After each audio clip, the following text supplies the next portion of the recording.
Dos. Gloria a Jesús. Bien, mis amados hermanos, esta tarde, como comenté al inicio, estaremos estudiando la palabra de Dios en torno a la idea: ¿cuál es la religión verdadera?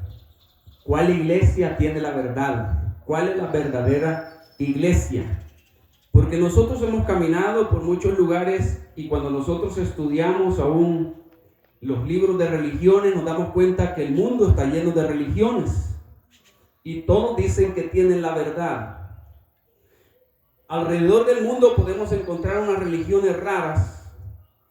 Por ejemplo, los hindúes tienen muchos millones de dioses y ellos creen en la encarnación, en la reencarnación.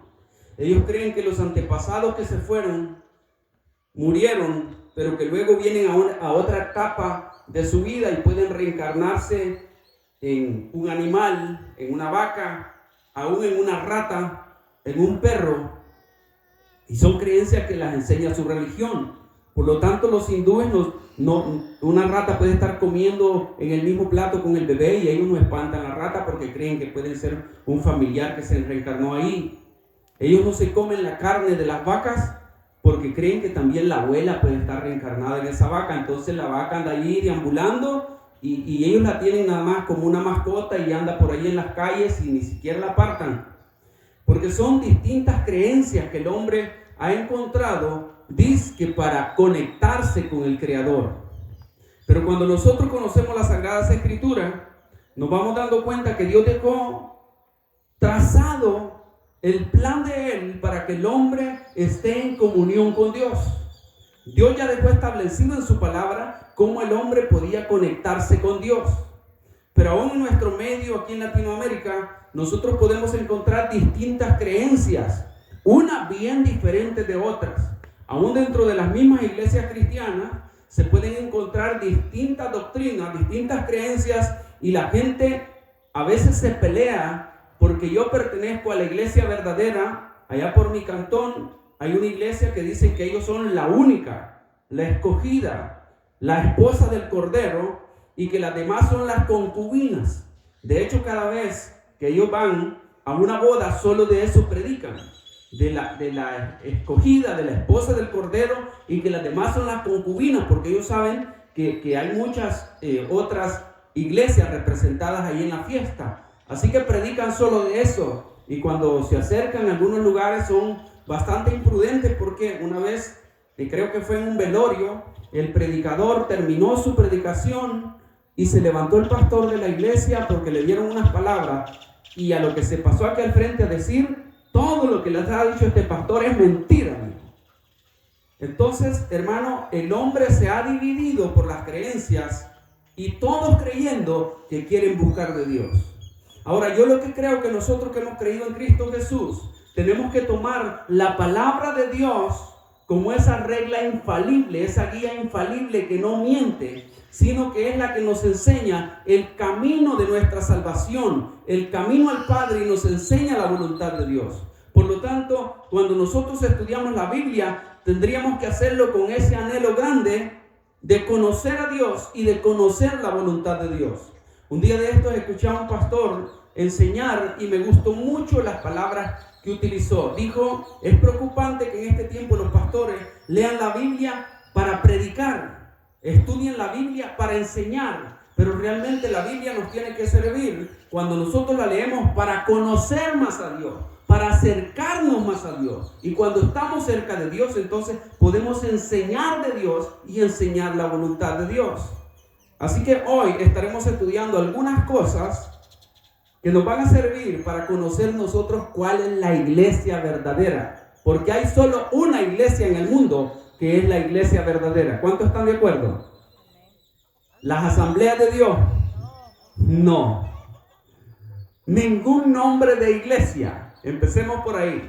Porque la iglesia le han puesto un rótulo y hay denominaciones que le venden los stickers a sus miembros para que lo anden pegados en el vehículo, y se pronuncia mucho y se extiende mucho lo que es el nombre de la denominación, el nombre de la iglesia. Pero ahora estaremos estudiando cuál es la iglesia verdadera, cuál es la religión verdadera. En primer lugar, quiero leerles lo que es la definición de religión. Oiga, se denomina iglesia, denominación de iglesia, al conjunto de fieles unidos por la misma fe y que celebran las mismas doctrinas religiosas. También es el edificio que consagran a Dios y que le dedican culto. ¿Me escuchó ese concepto? Ese es el concepto popular de iglesia. Un conjunto de personas que profesan la misma fe. Y es más, le llamamos iglesia a los templos, a las construcciones, a las cuatro paredes donde este grupo de personas se reúnen. A eso le llamamos iglesia. Pero realmente la palabra de Dios le llama iglesia a otra cosa.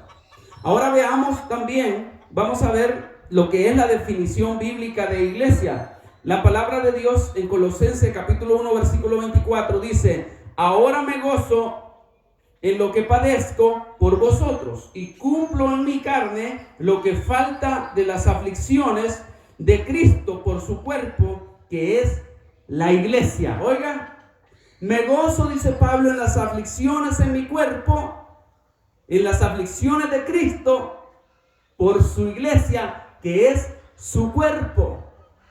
Entonces el apóstol Pablo nos está dejando bien claro aquí que Cristo, los padecimientos de Cristo por su cuerpo, dice. Y aclara al final en el versículo, dice que es su iglesia.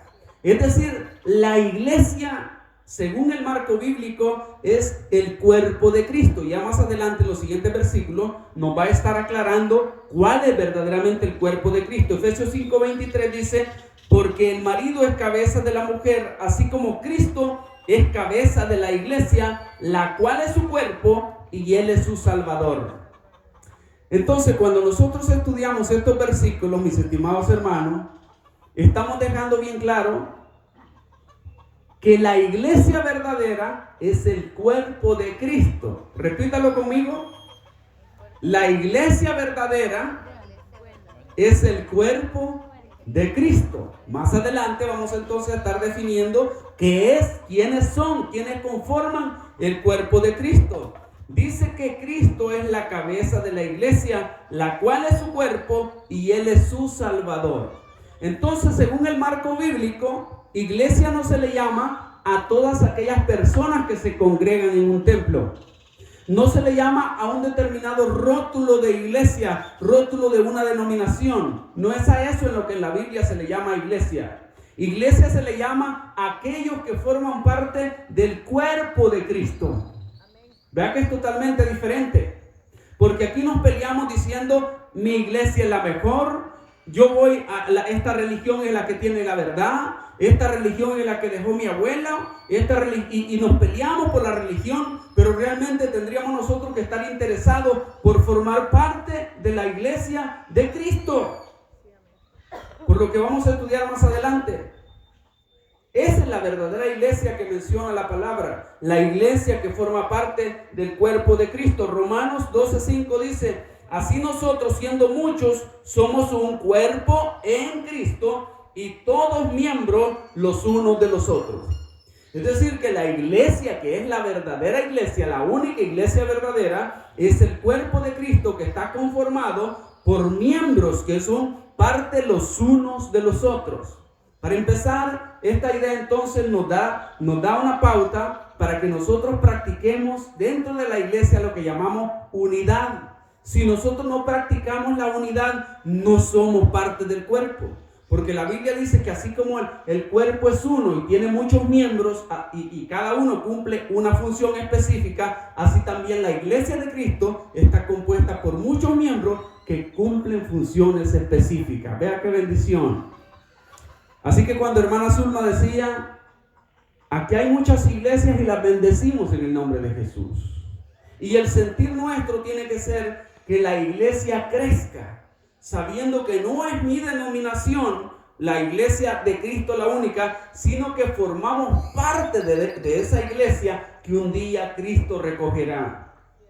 Así que no sé si queda bien claro el término pero la iglesia no es un templo, la iglesia ni siquiera es todo ese grupo de personas que se reúnen en una determinada iglesia, en un determinado templo, sino que la iglesia es aquella que forma parte del cuerpo de Cristo. Y para formar parte del cuerpo de Cristo existen algunos requisitos que se tienen que cumplir. Vamos a ir viendo más adelante.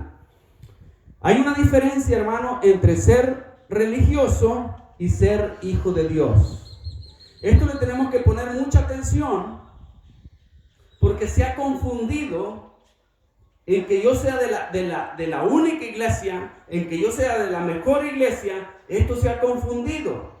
Y la persona se conforma con ser religioso, sea evangélico o sea de cualquier otra religión. Podemos caer en el error de conformarnos con ser religiosos. Eso es un error grave. Yo me crié en la religión evangélica, si le queremos llamar así, desde mi infancia. Crecí conducido por mi mamá, enseñado por la doctrina bíblica, y llegué a los 14 años. Pero a los 14 años yo me descargué y empecé a vivir una vida libre y empecé a disfrutar el pecado. Pero cuando la gente me preguntaba, ¿y usted de qué religión es? Porque antes cuando uno iba a llenar solicitudes para buscar trabajo, te preguntaban de qué religión eras y tú tenías que poner ahí. ¿Qué creen que ponía yo en la página? Evangélico. Pero yo andaba viviendo como a mí me daba la gana. Pero cuando a mí me confrontaban en esa solicitud, yo, como nadie me estaba mirando, yo le ponía allí evangélico. Pero yo tomaba, pero yo iba a los bailes y hacía otras cosas un poco más penosas también. Pero ponía ahí en la página que yo era evangélico. Entonces, hermano, lo importante que nosotros tenemos que ver, que el hecho de nosotros de buscar de Dios tiene que ser con un propósito. Y el propósito tiene que ser cumplir aquello para lo que vino Cristo a este mundo. No debemos olvidar entonces que el hecho de practicar una religión o de practicar la doctrina de una iglesia tiene que tener un propósito. Y el propósito tiene que ser cumplir aquello, recibir aquel regalo para lo cual vino Cristo. Cristo descendió desde los cielos, se despojó de su gloria, vino a pagar en ese sacrificio cruel y vergonzoso en esta tierra para cumplir el propósito de darme una oportunidad de salvación. Ese entonces debería ser el propósito de yo practicar una religión o de acercarme a Dios, que mi alma sea aceptable delante de Dios mediante el sacrificio de Jesús. Ese debería ser el propósito por el cual yo voy a una iglesia, por el cual yo me congrego en una determinada religión. Que yo tenga comunión con Dios mi Padre, porque Cristo ya pagó por mis pecados en aquella cruz. Pero como dije, hay distintas maneras que el enemigo ha utilizado para confundir nuestra mente y sentirnos nosotros conformes con solo estar asistiendo a una iglesia. Es más, algunas personas se conforman con únicamente tener el título o la etiqueta de que pertenece a esta religión y nunca va,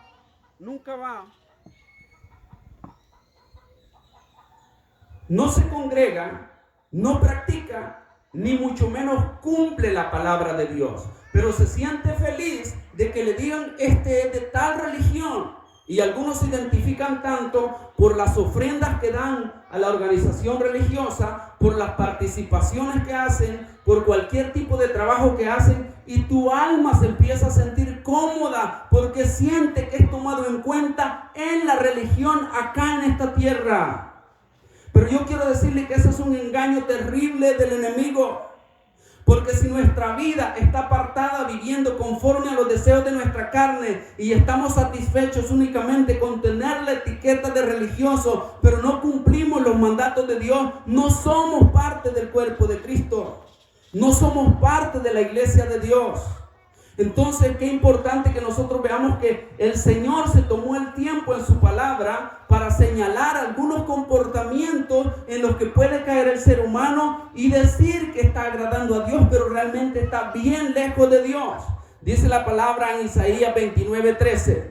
Dice pues el Señor, porque este pueblo se acerca a mí con su boca y con sus labios me honra, pero su corazón está lejos de mí, y su temor de mí no es más que un mandamiento de hombres que les ha sido enseñado. Hermano y amigo que me escucha, yo quiero decirle que cuando nosotros caminamos en esta tierra y nos acercamos o nos identificamos con una religión o con una iglesia, es porque hemos sido creados a imagen y semejanza de Dios. Y hay algo en nosotros que anhela esa comunión con Dios. Pero Dios, que lo conoce todo, Él está mirando si realmente nuestro corazón está anhelando con sinceridad agradarle a Él, o sencillamente queremos nosotros sentir apaciguada nuestra culpa por nuestros pecados con solo identificarnos con una religión. La palabra del Señor dice, y esto para que nos quede claro, que Dios no está ciego. Los hombres nos pueden felicitar. Los hombres nos pueden decir que somos el más religioso del lugar, y nos pueden celebrar y nos pueden dar puestos allá dentro de la congregación y nos pueden dar privilegios, pero yo quiero recordarle una cosa hoy: delante de Dios nadie puede esconderse. Él conoce lo más profundo de nuestro corazón, y el pueblo de Israel había caído en esta condición, y Él le manda a decir directamente con el profeta: este pueblo con sus labios me honra, pero su corazón está lejos de mí. Es decir, que era gente que pronunciaba a Dios, era gente quizás que le cantaba alabanzas a Él, era gente que se vestía como religioso, era gente que hablaba como religioso, pero Dios conocía su corazón. Y lo que impresiona a Dios no son nuestros actos, lo que impresiona a Dios ni siquiera son nuestras ofrendas o nuestro servicio. A Dios se impresiona con un corazón sincero, dispuesto a abandonar el pecado, dispuesto a negarnos a los deseos de nuestra carne, y un corazón dispuesto a honrarle a Él aunque le duela esta carne. Dios, hermanos, no es una religión. Dios es el creador de los cielos y la tierra. Él habita en medio nuestro. Él conoce nuestros pensamientos antes que lleguen a nuestra boca. Él conoce los sentimientos más íntimos de nuestro corazón. Por lo tanto, a Él no le podemos engañar. Y el anhelo de Dios es que nosotros nos acerquemos a Él y que practiquemos su voluntad. Vea qué bonito. Dios quiere bendecirnos. Él quiere ser propicio a nuestra necesidad. El Señor conoce su sufrimiento. El Señor conoce su petición. Él conoce su necesidad. Él lo conoce. Pero también el Señor conoce la picardía que puede haber en nuestro corazón. Todos somos criaturas de Dios, pero no todos calificamos como hijos de Dios. Así lo dice San Juan, capítulo 1, versículo 11 y versículo 12. Todos a la verdad somos criaturas de Dios, pero no por habitar en esta tierra todos somos hijos de Dios de ninguna manera. Hay un paso que dar, y ese paso es, hermanos, reconocerle a Él y vivir para Él, consagrarnos para Él. Dice también San Mateo capítulo 23, versículo 14: ay de vosotros, escribas y fariseos hipócritas, porque devoráis las casas de las viudas y como pretexto haces largas oraciones. Por esto recibiréis mayor condenación. Dice el versículo 11: ay de vosotros, fariseos, que amas las primeras sillas en las sinagogas y las salutaciones en las plazas. Ay de vosotros, intérpretes de la ley, porque habéis quitado la llave de la ciencia. Vosotros mismos no entrasteis, y a los que entraban se lo impedisteis. Hermano, yo quiero decirte que este era un reclamo de parte de Cristo Jesús, de aquel que había venido a pagar por nuestras culpas en aquella cruz. Y aquí estaba tratándonos con personas simples y humildes como nosotros. Jesús estaba tratando con los maestros de la ley, con los conocedores de la religión, con los que enseñaban la religión al pueblo, con los que imponían la ley de Moisés sobre aquel pueblo, con los que supuestamente eran los que mandaban en términos de religión. Y el Señor les receta en repetidas ocasiones: ay de vosotros. ¿Qué está diciendo el Señor? Viene dolor para ustedes. Viene juicio para ustedes, porque ustedes dicen que enseñan la religión, pero su corazón está lleno de maldad. Ustedes dicen que enseñan los preceptos de la ley de Dios, pero su corazón está desechado delante de mis ojos. Hermano, esto que vaya para nosotros, para que nosotros reflexionemos delante del Señor y que nuestra vida sea hallada aceptable por aquel que todo lo conoce. El Señor ha dejado su palabra y precisamente es el parámetro, es la medida con la que nosotros deberíamos de medirnos. No nos debemos de medir nosotros conforme a los comentarios que da la comunidad por ahí. Aquellos comentarios que dicen, no, si es que don fulanito es una gran persona. Es que don fulanito hace obra en este lugar. Es que don fulanito le ayuda a todo el mundo. Perdóneme, hermano, pero esas obras pueden servir para los aplausos en esta tierra. Pero si nuestro corazón no está consagrado conforme al propósito de Dios, definitivamente seremos desaprobados. A esta gente que compartía la religión en aquel tiempo, a esta gente que estaba identificado, de hecho ellos se vestían de una manera glamurosa, esta gente se vestía de una manera diferente, usaba semejantes ropajes caros y se presentaba como los grandes de la religión de aquel entonces. Vea esto, qué terrible. Ellos se presentaban como los grandes, pero ahora Jesús les dice, ay de vosotros. Y yo quiero decirle al que nos escucha hoy, yo quiero decirle al que nos escucha, que no diga Dios de ti, ay de vosotros. Que no diga el Señor de usted, ay de vosotros. Aunque creyéndose los grandes religiosos quizás, aunque creyéndose aquellos que siempre levantan el dedo para juzgar, y el Señor esté diciendo allá en los cielos, ay de vosotros. El Señor conoce lo más profundo de nuestro corazón. Primera carta de Pedro, capítulo 4, versículo 28 dice, y si el justo con dificultad se salva, ¿en dónde aparecerá el impío y el pecador? Esta palabra es bien dura, hermano, porque cuando nosotros consultamos a las personas a nuestro alrededor y les hablamos acerca del Dios justo, les hablamos acerca de la justicia de Dios, la gente dice, mire, pero es que Dios es amor, Dios no va a condenar a nadie, Dios no va a mandar a nadie al infierno. Pero la palabra del Señor dice otra cosa. La palabra del Señor dice que ciertamente Dios es amor, pero que también es fuego consumidor. Así que esta palabra que acabamos de leer, donde dice que si el justo con dificultad se salva, ¿en dónde quedará el impío y el pecador? Es decir, que hay una condición que el hombre tiene que cumplir en esta tierra para ser aprobado por Dios. Y dice, aún el justo con dificultad se salva. ¿Y cuál es el justo, hermano? Aquel que usted lo ve recto, aquel que ha hecho tratos con Dios, aquel que se esfuerza por cumplir esta palabra, aquel que siempre anduvo en obediencia a esta palabra, a ese es el que la palabra le llama justo. Y dice que si aquel con dificultad se salva, ¿en dónde entonces quedará aquel que ni siquiera nunca quiso leer la Biblia, pero se quedó con los dichos de la religión, con los dichos quizás populares de una familia que le dijo, no, es que así, mire, yo he escuchado tantas historias, tantas historietas que se oyen y la gente pone tanto temor a esas historietas. Es que pasaba esto y pasaba lo otro, y si haces esto pasa lo otro, y cosas que no están en la palabra de Dios, y la gente pone su temor ahí, reverente, disciplinado, y se aparta totalmente del temor de Dios. Y la palabra de Dios dice que el justo con dificultad se salva.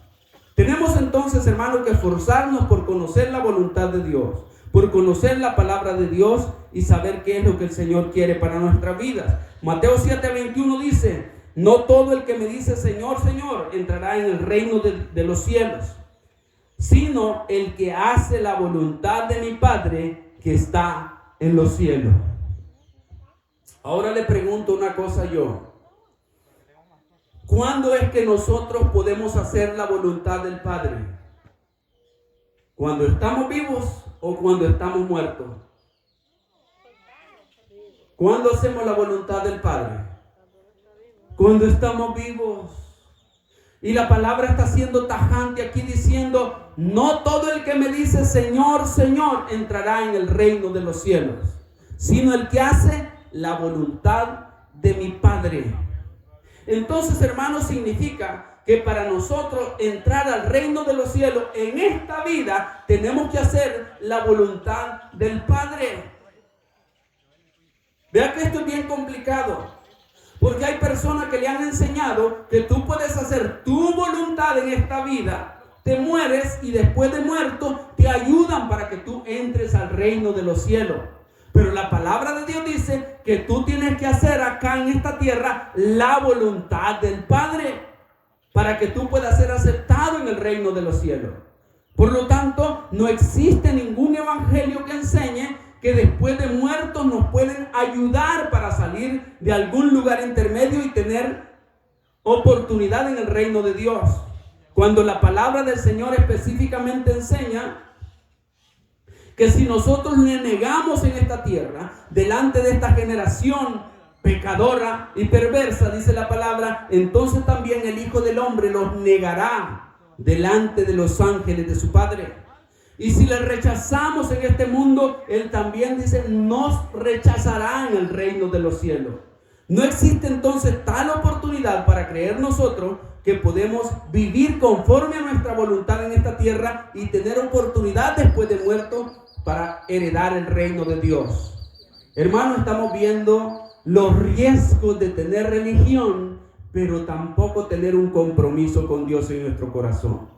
Si queremos ser parte de la iglesia verdadera, tenemos que ser celosos de cumplir la voluntad de Dios y no nuestra propia voluntad. Conocer la palabra de Dios y no la palabra de un hombre que quizás nos fue enseñada de una manera que no está escrita en la Biblia. Dice también la palabra del Señor en Mateo 7:21, en Juan 5:2. En esto conocerán que nos amamos a los hijos de Dios. En esto conocemos que amamos a los hijos de Dios cuando amamos a Dios y guardamos sus mandamientos.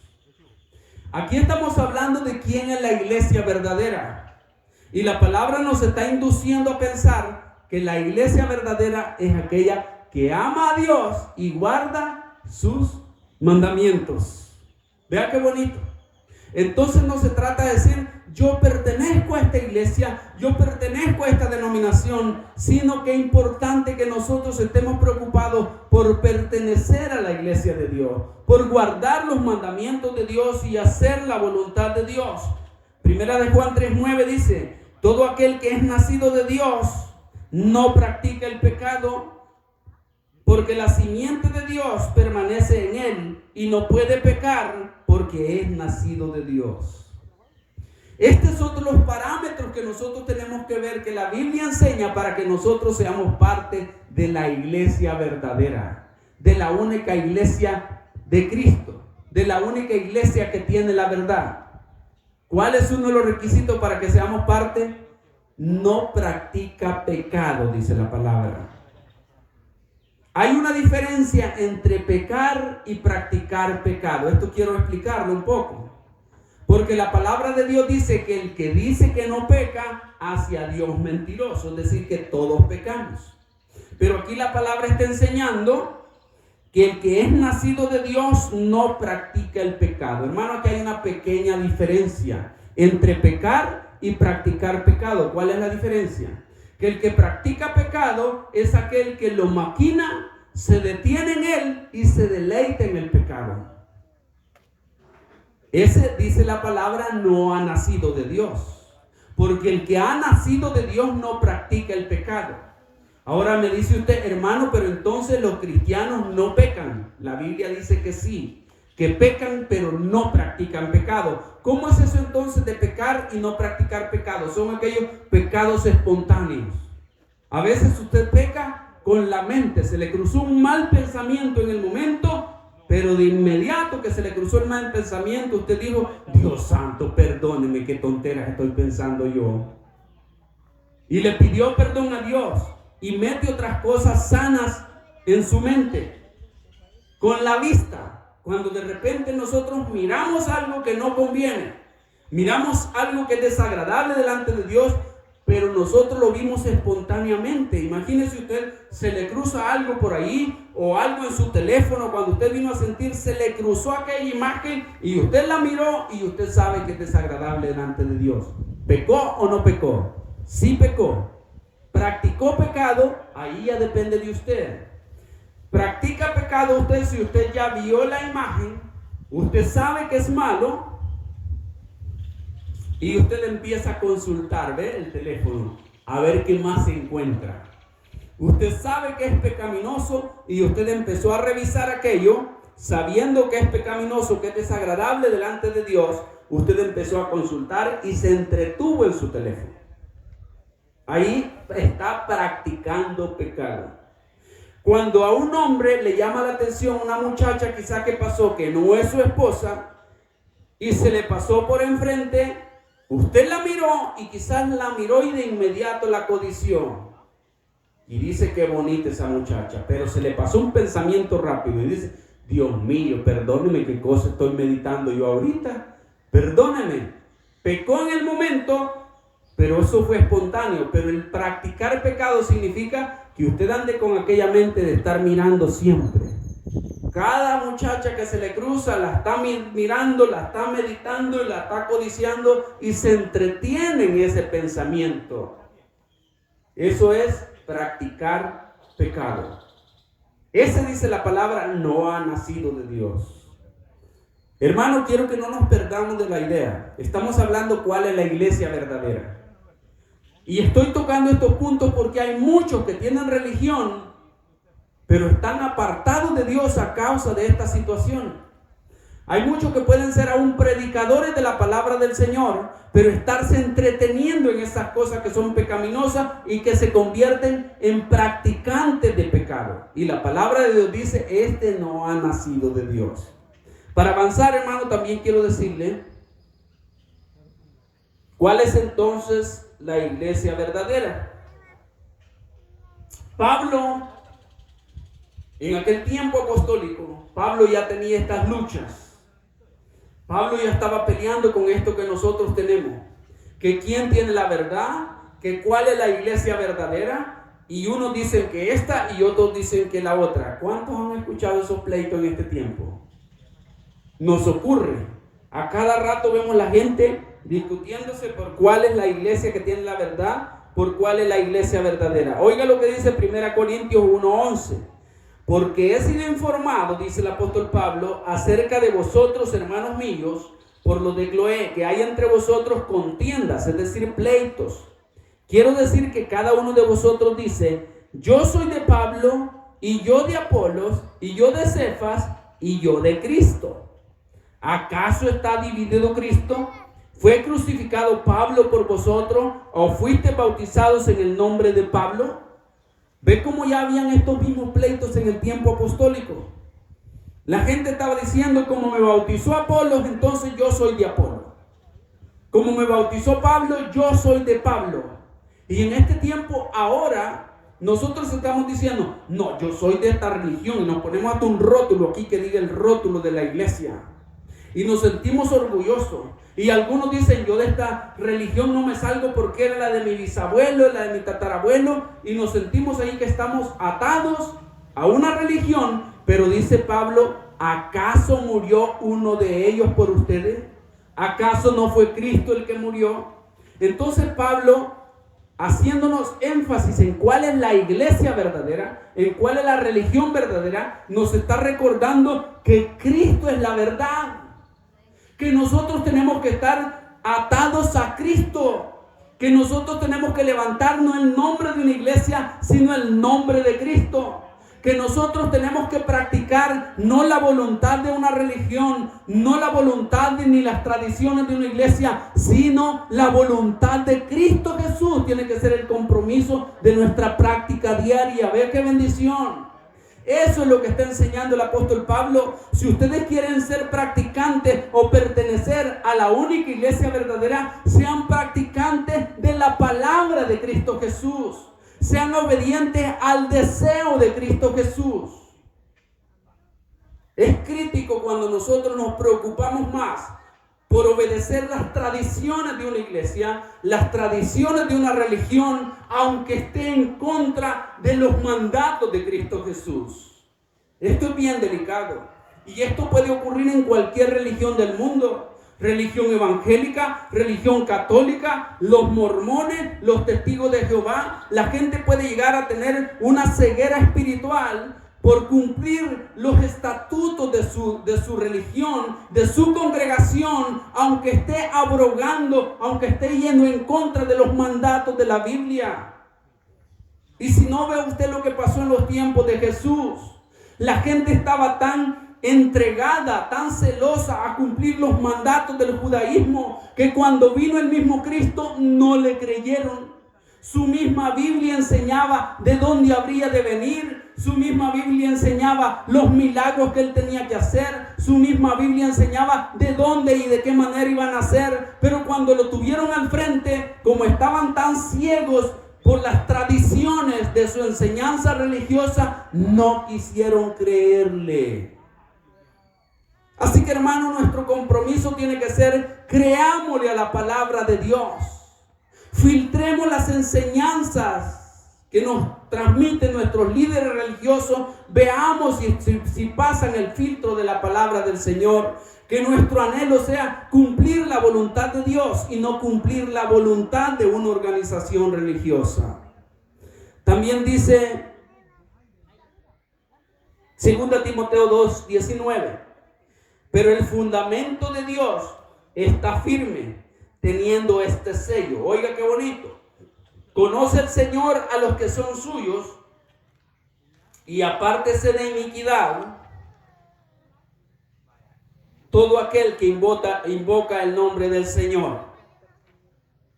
Conoce el Señor a todos los que son suyos. Esa es la iglesia verdadera, porque dijimos que estamos hablando cuál es la iglesia verdadera. Y dice: conoce el Señor a los que son suyos, y apártese de iniquidad todo aquel que invoca el nombre del Señor. Si tú eres conocido en el cielo y tu nombre está escrito allá, dice la palabra, Dios te conoce que eres de Él. Pero si tú eres de Él, tienes una responsabilidad. ¿Y cuál es la responsabilidad que menciona aquí? Segunda de Timoteo 2:19, apártese de pecado. Oiga qué bonito. Así que la iglesia verdadera, la única iglesia verdadera que existe, tiene que vivir apartada de pecado, consagrada para Dios. También Efesios 4:13 dice: en Él también vosotros, habiendo sido oído la palabra de verdad, el evangelio de vuestra salvación, y habiendo creído en Él, fuisteis sellados con el Espíritu Santo de la promesa.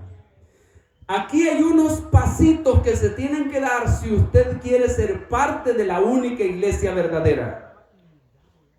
¿Cuáles son los pasitos? Oír la palabra, creer en la palabra, eso es lo que está mencionando aquí. Y dice haber recibido esa palabra como el evangelio de tu salvación y haber recibido el sello del Espíritu Santo. Esto es maravilloso. Dice la palabra que cuando tú oíste y creíste que ese era el evangelio de tu salvación, dice que Él te puso un sello. ¿Cuántos tienen el sello de Dios acá? Gócese, porque la palabra de Dios dice que los que le pertenecen a Él tienen un sello, y esa es la única iglesia verdadera. Los que tienen el sello del Espíritu Santo de Dios, los que han sido conocidos por Dios y Él los ha marcado como propiedad de Él. Si usted todavía no tiene ese sello, dígale: Señor, anhelo pertenecer a su iglesia. Yo quiero ser su cuerpo. Yo quiero tener ese sello espiritual que lo reconoce el mismo Satanás y no se meta conmigo. Vea qué bendición. Desde que creíste, dice la palabra, fuiste sellado con el Espíritu Santo de la promesa. ¿Cuál promesa, hermano? Él ha prometido salvación para aquellos que creen en Él. Así que la única iglesia verdadera tiene el Espíritu de Dios, tiene el sello del Espíritu de Dios. Esto es un poco complicado de entender, porque la gente, hermano, de repente le digo, hermano, pase delante, usted sigue usted el colochito, pase para acá, mire, ve, reciba a Cristo. Y de repente llegan unos hermanos y le empiezan a hacer fuerza y lo empujan, y pasa el muchacho allá para acá y mascando chicle, ¿verdad? Y se para acá mascando chicle, y como lo obligaron, pasó hasta aquí, y le dicen, vaya, repita esta oración. Y el muchacho repite la oración mascando chicle, y él regresó para allá, y la gente dice, recibió a Cristo. Pero esto no se trata de que te empujen. Esto se trata de lo que dice la palabra, que oíste y creíste. Que Él es tu Salvador, que Él pagó por tus pecados. Entonces es esa la manera en la que nos convertimos en la iglesia verdadera de Cristo Jesús. Creyendo y comprometiéndonos, dando el paso de fe e identificándonos como hijos de Dios y comprometiéndonos de ahora en adelante a hacer la voluntad de Dios. Cuando nosotros hacemos esa decisión sincera delante de Dios, es en ese momento cuando ocurre algo poderoso en el mundo espiritual. La palabra de Dios dice que el Señor metió su mano y te arrancó del reino de las tinieblas y te puso en el reino de su amado Hijo. Gloria a Jesús. Ahí pasaste a ser parte de la única iglesia verdadera. Cuando oíste y creíste y hiciste esa decisión de fe de decirle, Señor, acá está mi vida, ahora me consagro para que de aquí en adelante quiero hacer tu voluntad y no dar marcha atrás. Ayúdame porque yo solo no puedo. Ahí pasaste a ser parte de la única iglesia verdadera. Pero eso ocurre cuando la persona da ese paso de fe. Yo quiero que se goce usted en esta tarde, porque eso ocurre cuando tú recibes a Cristo. Practicar una religión no cuesta. Ir a la iglesia los domingos no cuesta. Andar con una Biblia bajo el brazo, eso no cuesta. Bautizar a nuestros hijos en una congregación no cuesta. Cumplir los ritos de una iglesia no cuesta. Pero tomar la decisión de apartarnos del pecado y consagrar nuestra vida completamente a Cristo Jesús, eso sí es de valientes. Y eso es lo que el Señor demanda en su palabra para que nosotros pertenezcamos a la única iglesia verdadera. Eso es lo que la palabra de Dios demanda para que nosotros, en ese momento dice la palabra, fuiste arrebatado del mundo de las tinieblas y trasladado al reino de su amado Hijo para convertirte en príncipe y sacerdote de su pueblo. En el mundo espiritual ocurren esas cosas grandes. Aquí en el mundo terrenal nosotros vemos muy poco. Apenas decimos, mire, ¿qué le pasó a aquel, ve? Ya se le montó en la nuca, la mujer ya no viene a chiviar con nosotros, allá va para la iglesia. Solo eso vemos nosotros que pasó. No, en lo espiritual ocurrió que el Señor te arrebató de las garras de Satanás. Ya no te deja que Satanás te gobierne y ahora te ha puesto en un camino de bendición. Ahora te trasladó a ese reino maravilloso de la luz, en donde tú caminas obedeciendo la palabra del Señor, y cuando partas de esta tierra tienes un lugar apartado en el reino de los cielos. Gloria a Jesús. Eso es lo que ocurrió en el mundo espiritual. Pero también dice la palabra, Romanos 8:1, ahora pues ninguna condenación hay para los que están en Cristo Jesús, los que no andan conforme a la carne, sino conforme al Espíritu. Yo quiero que se goce con esto, hermano. ¿Cómo dice este versículo? Ninguna condenación hay. ¿Cuándo? Dígame hoy. Dice, ninguna condenación hay. ¿Cuándo? Hoy. Pero también dice, para los que están. ¿Cuándo? Siempre. En Cristo Jesús, para los que no andan conforme a la carne, sino conforme al Espíritu. Vea qué maravilloso. Así que la iglesia de Cristo, a mí muchas veces me han dicho, estos evangélicos tan locos dicen que con solo levantar la mano ya son salvos. No lo digo yo, lo dice la palabra de Dios, que si tú estás en Cristo Jesús, ninguna condenación hay para ti, porque tú andas conforme al Espíritu y no conforme a la carne. Eso lo dice la palabra del Señor. Entonces nosotros nos gozamos en enseñarle a las personas diciendo, si tú te consagras a Cristo Jesús, la palabra de Dios dice, ninguna condenación hay para los que están en Cristo Jesús. La pregunta es, ¿los que estamos aquí todos estamos en Cristo Jesús? ¿No andamos conforme a la carne, sino andamos conforme al Espíritu, haciendo siempre la voluntad de Dios?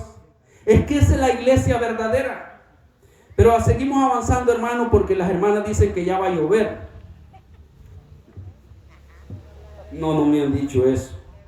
Ocurrirá algo maravilloso. Oiga bien, quiero que me le ponga mucha atención a esto.